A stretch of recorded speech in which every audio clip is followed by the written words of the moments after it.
ஓம் சாய்ராம். சாய் சச்சரிதம் அத்தியாயம் 7. கல்யாண ஊர்வலத்துடன் பாபா திரும்பி வருதல். சாந்த் பட்டேல் என்ற இஸ்லாமிய செல்வந்தர் தூப் கிராமத்தை சேர்ந்தவர்.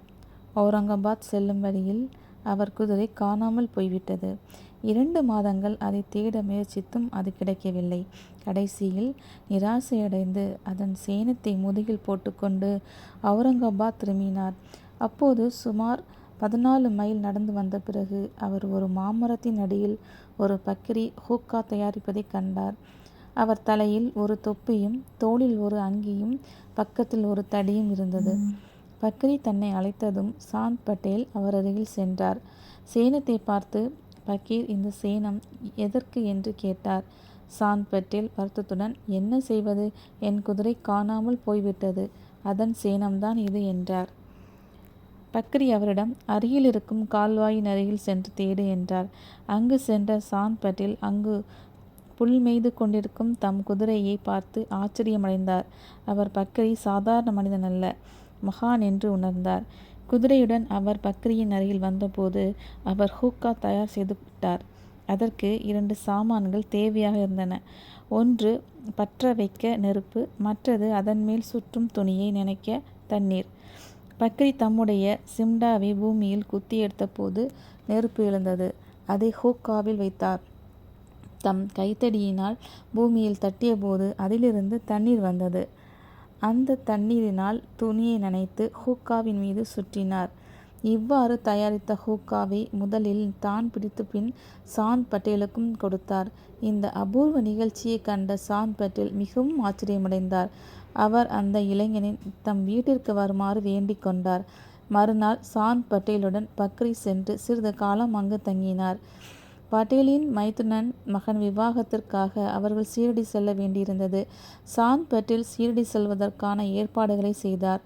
பக்ரியும் பிள்ளை வீட்டாருடன் சீரடி சென்றார். விவாகம் எந்த தடங்களுமின்றி நடந்தேறியது.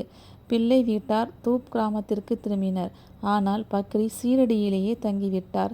அதன் பிறகு வாழ்நாள் முழுவதும் அங்கேதான் இருந்தார். சாயி என்ற பெயருடன் வரவேற்பு. பிள்ளை வீட்டார் சீரடியை அடைந்தனர்.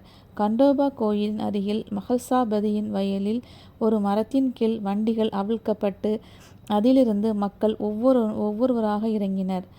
இளைஞனான பக்ரி இறங்குவதை பார்த்த மஹல்சாபதி வா சாயி என்று அழைத்தார். மற்றவர்களும் அவரை சாயி என்றே மரியாதையுடன் அழைக்க ஆரம்பித்தனர். அதன் பிறகு சாயி என்ற பெயரே அவனுக்கு நிலைத்துவிட்டது. மகான்களின் சந்திப்பு. சீரடி வந்த பிறகு சாயி பாபா மசூதியில் தங்கினார். பாபா சீரடி வருவதற்கு முன் தேவிதாஸ் என்ற மகான் அங்கு தங்கி வந்தார். பாபா அவரை மிகவும் நேசித்தார்.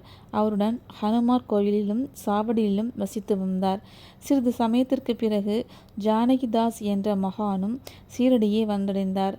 ஜானகிதாசுடன் அளவலதாவிலேயே பாபா அதிக நேரத்தை செலவழித்தார். ஜானகிதாஸ் எப்பொழுதாவது பாபாவின் இடத்தை நாடி செல்வது வழக்கம். புனா தாம்பேயை சேர்ந்த கங்காகீர் என்ற வணிக குலத்தை சேர்ந்த மகானும் பெரும்பாலும் பாபாவை காண வந்து கொண்டிருந்தார். முதல் தடவை அவர் பாபாவை தோட்டத்தில் செடிக்கு தண்ணீர் இறைத்து கொண்டிருப்பதை பார்த்து ஆச்சரியப்பட்டார். அவர் தெளிவாக, சீரடி மகத்தான பேறு பெற்றது. விலைமதிக்க முடியாத வைரம் ஒன்று அங்கு உள்ளது. வேலை செய்து கொண்டிருக்கும் பாபா ஒரு சாதாரண மனிதன் அல்ல. இந்த பூமி ஒரு சிறந்த பூமியாகும். அதனால்தான் நமக்கு பாபாவை போன்ற விலைமதிக்க முடியாத வைரம் கிடைத்திருக்கிறது என்று கூறினார். பாபாவின் வாழ்க்கை முறை. இள வயதில் பாபா தலைமுடியை வெட்டி கொள்ளவில்லை. அவர் எப்பொழுதும் ஆனந்தத்தில் திளைத்திருந்தார். ரகாதர செல்லும் போதெல்லாம் அங்கிருந்த பலவிதமான பூச்செடிகளை கொண்டு வந்து சுத்தம் செய்து நல்ல மண்ணில் நட்டு தண்ணீர் ஊற்றுவார். வாமன் தாத்தியா என்பவர் அவருக்கு தினமும் 2 மண் பானைகளை கொடுப்பது வழக்கம். அதில் பாபா தானே தண்ணீர் கொண்டு வந்து செடிக்கு ஊற்றுவார். அவரே கிணற்றிலிருந்து தண்ணீர் எடுப்பார். மாலையில் அந்த பானைகளை வேப்ப மரத்தடியில் வைத்து விடுவார். பச்சை மண்ணில் செய்யப்பட்டதால் அப்பானைகள் உடைந்துவிடும். மறுநாள் தாத்தியா அவருக்கு 2 புதிய பானைகளை கொடுப்பார். இவ்வழக்கம் 3 ஆண்டுகள் கிரமமாக நடந்து வந்தது.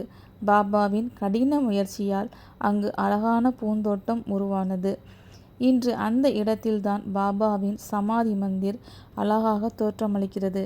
ஆயிரக்கணக்கான பக்தர்கள் இங்கு வந்து பக்தியுடன் வணங்குகின்றனர். ஓம் சாய்ராம்.